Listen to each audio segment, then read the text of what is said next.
Hey guys, what is going on? This is the GTA Wise guy and welcome back to another Need for Speed Payback video.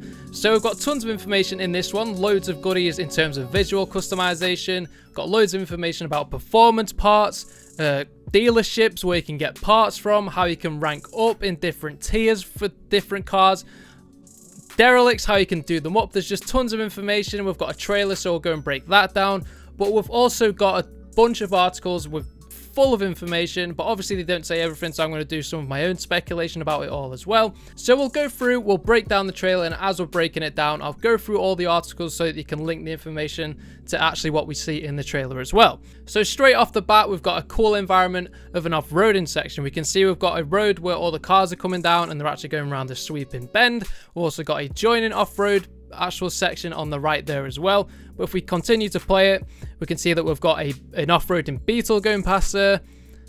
If we go a little further, I think that is the Jaguar F-Type. So this is another confirmed car. There's a wide body on it. We'll see some more screenshots of that later. But we've also got a BMW M2, it looks like. Bit of a wide body on it. It's got like a drag ducktail, but it doesn't specifically look like an off-roading car. It just looks like a normal car that's been taken off-road. So that's pretty interesting. It doesn't look like it's handling too bad. It might have just been for the trailer. But anyway, moving on, we can also see we've got the 1955 Chevy Belair, and we've also got the 1965 Mustang. So that's one of the derelicts that you can do up and turn into one of these super builds. So we'll get into more details about that a little later on. So obviously that's the intro to the actual trailer. But moving on, we get a shot of the 350Z. You guys saw some of my gameplay from EA Play. There might be a bit more customization options here, but I'm not too sure. You can see in the background, we've got the Jaguar F-Type that's completely stock in the background. If we go back a bit, I think we do get to see, you can see that there is an upgraded one in the background there as well, the tinted headlights. I think that bumper might be a different bumper. I don't remember seeing that one. I do remember having a long nose bumper on the 350Z when we were customizing it at EA Play. And in the scene here as well, we've got the 350 with that livery on, but we can also see there's a Mercedes A-Class in the background as well. I think it's just a standard A45. It's not going to be an AMG. At least I don't think it is, but we can also see that there's a Ford Raptor there as well. Now the Ford Raptor was announced previously, but the Mercedes A-Class and the Jaguar F-Type, two new cars, which is pretty cool. Obviously the A-Class is another hatchback. Moving on, we get to see a derelict Nissan Fairlady 240Z. So this actually brings us on to the derelicts parts where you can find them, you get loads of parts for them, and then you take them into the shop to do them up. So we can see in these three scenes, we've got the actual derelict car where you find it out in the world. And then we've got the one where it's turned back to stock. It's still a bit rusty and a bit dirty, but then you can turn it into something completely something else. This looks like a sort of like a drifting car, but it's also got like some off-road lights on the top. So it's a bit of a mismatched one. So I'm not exactly sure what class that's supposed to fit into, but it does say in the article about derelicts that you can change them into one of 5 classes. Now, more specifically on the derelicts, it says you can find derelict cars out in the world and you can turn them from scrap to stock and transform them into a supercar. So out in the world, you will be able to find parts to go and actually restore this, so you won't be able to drive it until you've actually got all the 4 parts for it. Now, the parts that you've got to get are the wheels, the drivetrain, and 2 unique parts. Now, we do have an image here for showing you the map with some hints to where these parts are. So there's a little section of the map which you'll be able to then find by actually browsing the map and stuff. You can see some of the map in the background. We'll go into some detail about that in a second, but there's a Chevy pickup there and it's showing you the 4 parts that you need. So there's the engine, the wheels, and the 2 unique parts are the hood and the fender. Now in this picture of the map, we can see there's some hints to where these actual parts to restore the car actually are, and you can see we've got a Chevy pickup here, and there's also 2 parts that are unique to it, which are the hood and the fender. What parts are going to be for the other 4 cars, I'm not too sure. Now, if you look at the tabs at the top of the map, we've got events, which I think is probably going to be like races, possibly even missions. Then we've got activities, which is probably going to like show you different parts of the map for like stunt jumps, drift corners, and speedrun sections and stuff like that.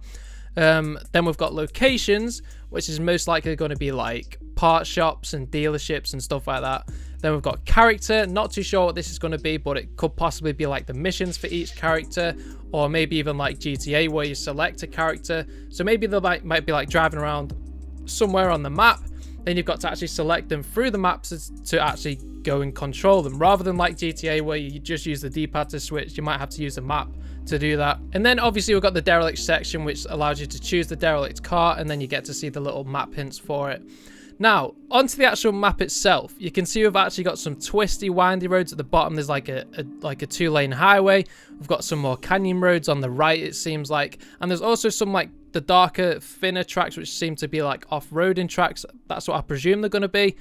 There's also a lake at the top, which you'll be able to drive by. Probably going to be pretty cool for pictures and stuff like that. But that's pretty much it for the map. The only thing I'm a bit bugged about, it looks cool at the bottom, but it's a very Horizon feel. I don't feel it's Need for Speed's own branding for that part of the bottom. It feels very Horizon, especially with the colors. Now, I know Need for Speed's color with this one is a bit like purple and red, but that seems a bit pink.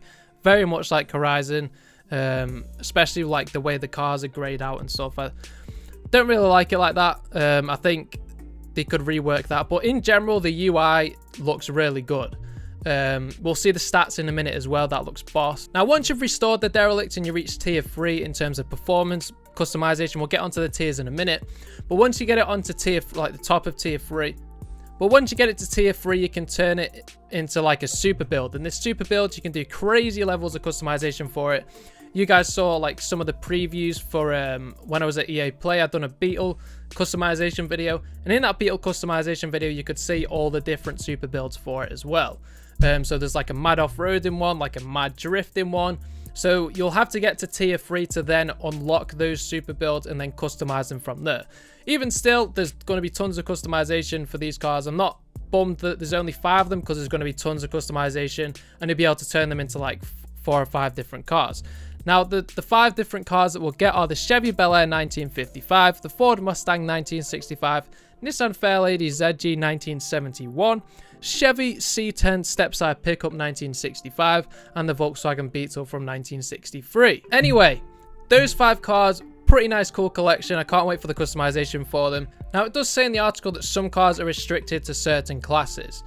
Now, that's kind of worrying me a bit, because obviously, say for example, an Evo or a Scooby, they're all-wheel drive, they're known for rally, so they might not put it in drift class. But in Need for Speed 2015, I was drifting an Evo about, it was really fun, one of the best cars to drift. So if Ghost restricts a lot of cars and they don't allow them in certain classes, even if like theoretically in real world urban car culture they might not do that, I'd still like to do it. You could turn an Evo into a drift car in real life, even if it is still all-wheel drive. Could do like Gymkhana stuff, like the Unicorn. So I hope they don't restrict a lot of cars into too many classes too much. But yeah, that's just something we'll have to wait and see for. We might be let down about that, but even still, all the different classes, it's still a pretty cool idea. Anyway, time to move on with the trailer. So obviously we've got a bunch of customization.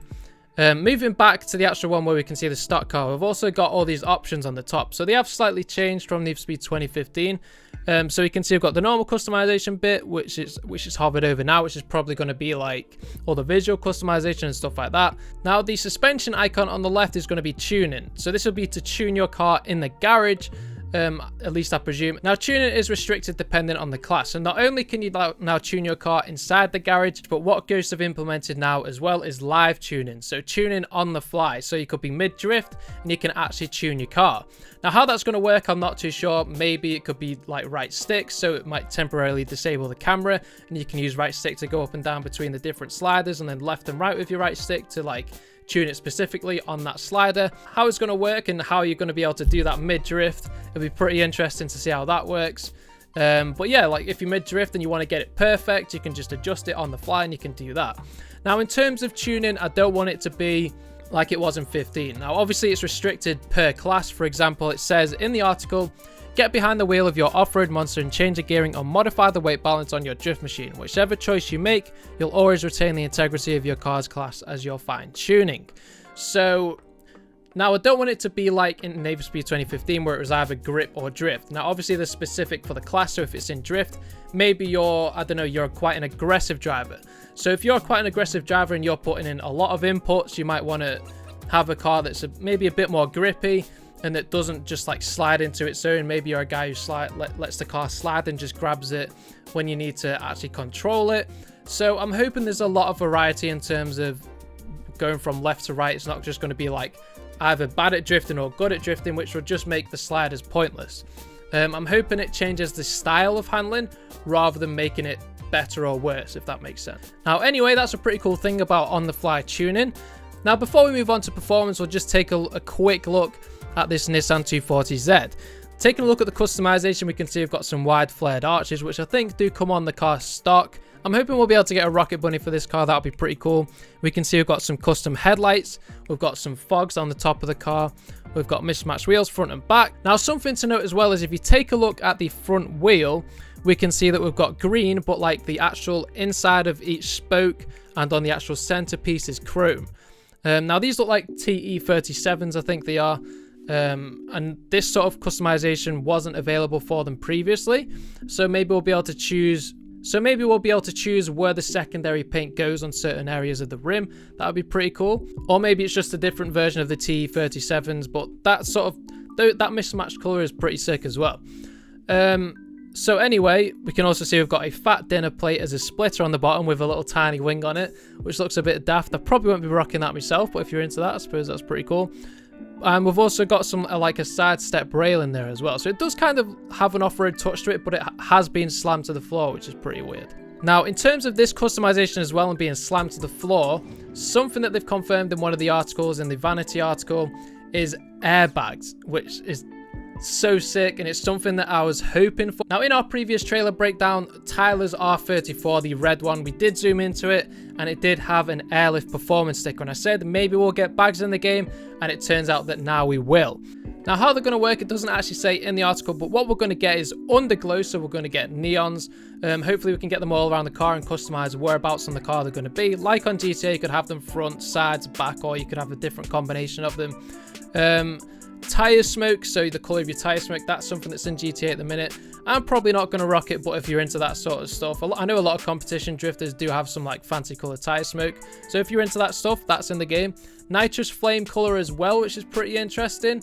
But we do have a picture of the F-Type spitting out some flames at the back, and now that's something as well. The actual graphics for the nitrous actually looks a lot better. Like the particle effect in Need for Speed 2015 was just like two planes crossing over each other and it looked really bad, but it does look really good in Need for Speed Payback. And obviously we've got air suspension, so driving around we might be able to drop it while we're driving. It might just scrape everywhere and bottom out. I don't know how that's going to affect handling, but it'll be pretty cool nonetheless to just sit there at a car meet, press a button and it just drops down. That would be so sick. So that's pretty much it for the vanity stuff. Pretty cool if you guys want to rock that sort of stuff. Anyway, moving on with the trailer, you can see that we've got speed cards. Now it says pick one to claim your reward. In this example, he's picked the middle one and you get a transmission. You can see the level for that actual upgrade part, which is level 20. That little icon on the right is the actual brand that it's from. And then you can see I've also got these free icons at the bottom, which are like perks that go with that part as well. Now, it does seem kind of chocker and a bit overwhelming, but we'll go into more detail as we get onto the next screen. And obviously, those two at the back actually turn around, and these are the ones that you could have got. But obviously you got the one that was level 20 anyway, so you're not bothered about them. So these two do actually discard. Now, the user interface for this looks really boss. It looks really clean, really sleek. But the only problem with this is I would say like the back ones either need to like grey out or just not be there, or just like swipe away.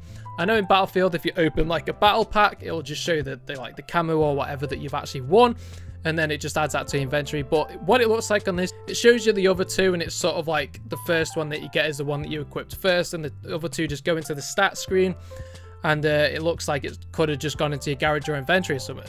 So I think what it needs to do is they need to be grayed out, and they need to be like discarded left and right rather than like shooting into the stats screen. That's just my feedback on it. Obviously I'm no UI designer, so I couldn't say that it should do that, but if I was playing the game and I saw that the first time, I might have thought that those two cards at the back might be added to inventory, but they're not. It's just going to be that one card that you get. Now, obviously, that was from the end of a race as well, and you'll be able to unlock these cards by actually winning races. You can get cards from that, but you'll also be able to go to part shops and get cards from there as well. So on this screen, we've got the actual stats, and it shows you what card you've got has actually improved. And we can see this one's a BMW M4. It's a tier 2. You can see the T2 and like the number, which is going to be like the actual rank in that tier. And so obviously if you're going to go in a race in like a T2, like a tier 2 race online, you're going to want it to be at the top of tier 2. You're not going to want it to be at the bottom. Sort of like Horizon, where you've got like the numbers and the classes. You're not going to go into a game that's right at the bottom of the class. If you're going to go into a game, you're going to make sure that's right at the top of the class. So moving on to this next screen, I don't want to confuse you guys. Obviously, there's a lot of information for you guys to take in, so I'm going to do my best to simplify it. Now, as you guys can see, we've got this loadout and there's 6 parts for it. We've got head, block, ECU, turbo, exhaust, and transmission. Now, each of these will be stock level 1, I presume. And then you'll be able to upgrade each one of these to level 18. Now, each one you can see has got like a brand next to it. You can see like an icon next to the actual level, which is actually, you can see on the right, we've got American Automotive, which is the star. We've got Outlaw, which is the cactus. Next Tech, which is like that weird X thing. And then we've got Chidori, which is like a origami bird or something. I'm not sure where it is. Now, as we go through the loadout, you can see it's actually going up and down on the max power and top speed and all those stats as he's going through transmission, ECU, and block.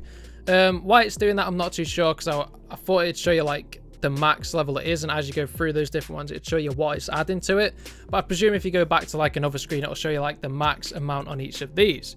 Now, we've got loads of stats on the side. We've got max power, top speed, all the rest of it for acceleration, nitro, airtime, and brakes. Now, I hope we do get to see some specific stats. Obviously, it's an arcade game, and Need for Speed are taking a step back in terms of tuning and stuff like that. They're making it a bit more simplified, but even still with max power, I would like to know the horsepower.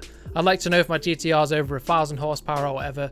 That'd be pretty cool. I do hope that there's a feature to change the look of the stats for that, rather than just like a decimal number. But in terms of the actual other stats, are pretty interesting. We've got max power and top speed for the speed section. Acceleration is launch and quarter of a mile. We've got nitro, which is nitro power and nitro duration. So obviously the power is like how strong the burst is. Duration is how long it lasts. Got airtime, which is like how long you can stay in the air, which I presume is going to be how light the car is as well. How much you can move it around and stuff. Maybe not. It could just be purely how long it stays in the air or how high it goes or whatever. And then we've also got landing. So I presume that's how steady it's going to be when it lands. Is it going to go left and right, or is it just going to land and go straight ahead, and how much speed you get when you land as well? Will it slow it down, or will you carry a lot of speed through it? Now, I'm not sure how any of the things on this screen are going to improve brake power. I'm not sure why that's there, because obviously you've got head and block, ECU, turbo, exhaust, and transmission. How any of them are going to affect your brakes, maybe the ECU will have some part to do with it, but not really. Like the brake power and brake response, that could be to do with like the visual customization. When you're actually visually changing the brakes, it might upgrade the brakes that way. I don't know. But you can also see we've got brand bonus. Now this works with like brand synergy. It says in the article that these, if you get like a bunch of parts that are all the same brand, they're going to work in tandem together, and you're going to get a bit of a performance bonus that way. So if you get all American Automotive stuff, you're going to get a bit of a boost from that. But if you mix and match parts, I don't think it's going to be too much of a disadvantage if you do that. But even still, you're going to get a bonus for getting that all the same brand anyway. Moving on. I said previously that the max level for them all is level 18. You can see some here level 20 and level 24. But these ones that are above level 18 have perks to them. You can see these orange icons that are with them. And these are perks that will add extra things onto like left. You can see speed is like half lit up. Nitro is partway lit up as well. So for example, the header, if you put a header on that might directly affect acceleration mostly, it might then add some extra stuff onto speed and nitro. But you can see in this loadout, there's only 2 things with actual speed. So the head and the ECU have a speed perk for them, but there's actual three sections of the ring lit up, and there's not 3 perks, there's only 2. So this suggests that each perk comes with a level with it as well. So it can either be 1 or 2, I imagine, because it's level 24 there, it's got 3 perks of it. If it's level 18, there's 3 perks, do the math, each one is worth 2 levels. So that means you could have like all 6 performance parts, but you could have loads that have like the same perk, for example. Now the thing that's bugging me is level 18 can put you up to tier 3, 3.99. Now if you're at the top of level 3 with level 18 parts, what if someone comes along with level 24? You might think that you've got the most powerful car in the game with level 18 parts. You're right at the top of tier 3. And you're online, you're in a multiplayer race, but someone's just absolutely smoking you. Because let's say they've got level 24 parts in all 6 of these slots. Obviously, it's going to be at the top of tier 3 like you are, but it's still going to be like OP and like stupidly powerful. So how that's going to work, whether that's a mistake or not from Ghost, and whether that's going to change or not, I'm not sure. Maybe there'll be a tier 4 in the future. It doesn't seem to balance properly, so I'm not sure how that's going to work. But say, for example, you get level 24 in all of these parts, but all the perks are like all speed, and all nitrous, then it's just going to only add them to speed and nitrous. You're not going to have any additional perks for acceleration, airtime, and brakes. So obviously you'll be at a disadvantage to someone who's got really lucky and's got a bunch of performance parts that have got all unique perks to them that just light up all this, like every circle on speed, acceleration, nitro, blah blah blah. So it's going to be interesting to see how this affects racing in online. You're going to have to grind to get loads of parts, which is pretty interesting. I'm glad about that. Everyone's going to have a completely different build, which is really cool. You're not just going to like jump in and buy every part once you've got the money. You'll have to actually grind out to get different parts and stuff like that. So a really interesting thing that they're doing with Payback. I'm glad they're doing it that way as well. Hopefully it isn't too imbalanced and hopefully it works properly, but we'll have to wait and see when the game actually comes out. Anyway, moving on from performance parts, finally, we'll see what else we've got in the trailer. Actually, if we move back, something I do want to point out is this scene where the Mustang's actually rolling up to the tuning shop. You can see, obviously, the nitrous bar is a lightning bolt, and when you actually go into the performance shop, the speed is a lightning bolt and nitrous is a flame. So I still think they have to do some work with performance. That doesn't make sense, that because I would have thought that nitrous was the lightning bolt and speed would be like another icon or something. I don't know. And even acceleration, well, it's got launch and quarter of a mile. I would have thought that max power, like horsepower, would come into acceleration somehow, but yeah, it's kind of weird. And especially for the quarter of the mile as well, I'd like to see the actual time it would take. So I would like to see a toggle for stats rather than just these numbers, like I said previously, so we can see horsepower, the actual top speed of the car and stuff like that as well. But if we go back to actually this scene where the Mustang's rolling up, obviously this is a drag Mustang. You can see actually as well, there's a roll cage and some bucket seats in there to go with it. Maybe this is hinting at interior customization, or it might just be a generic part for every time you make a drag build or something. Interior customization, that'd be pretty cool. Cockpit view, possibly, who knows? But we'll have to wait and see for that. On the mini map as well, we've got some different icons. We've got like the yellow one, which looks like a racing icon. We've got like a grayed out time attack one, which looks like it needs to be unlocked, or maybe it's been completed. And then we've got some different colored arrows, which I presume is probably going to be like mission start points for the different characters. The different colors might be for the different characters or something like that. Anyway, moving on, we've got the scene from the trailer there as well. With the Mustangs going off, we've got a wide body M2, and we've also got the drag Mustang driving down the highway. Scenery looks pretty sick as well. The game is looking amazing environment wise as well. But yeah, that's pretty much it for the trailer. I would have had some screenshots in there for you guys to take a look at while I was talking about the articles. This has been a long-winded video. Hopefully you guys have enjoyed it. Tons of information. I am super hyped. I'll be going to Gamescom and covering it from there. Tons of stuff happening. It's just going to be insane. Anyway, guys, don't forget to subscribe if you are new to the channel to stay up to date with Need for Speed content, and also leave a like on the video if you did enjoy it, because it does help out the channel. But yeah, guys, that was pretty much all for this video. Thanks for watching, and I hope to see you in the next one.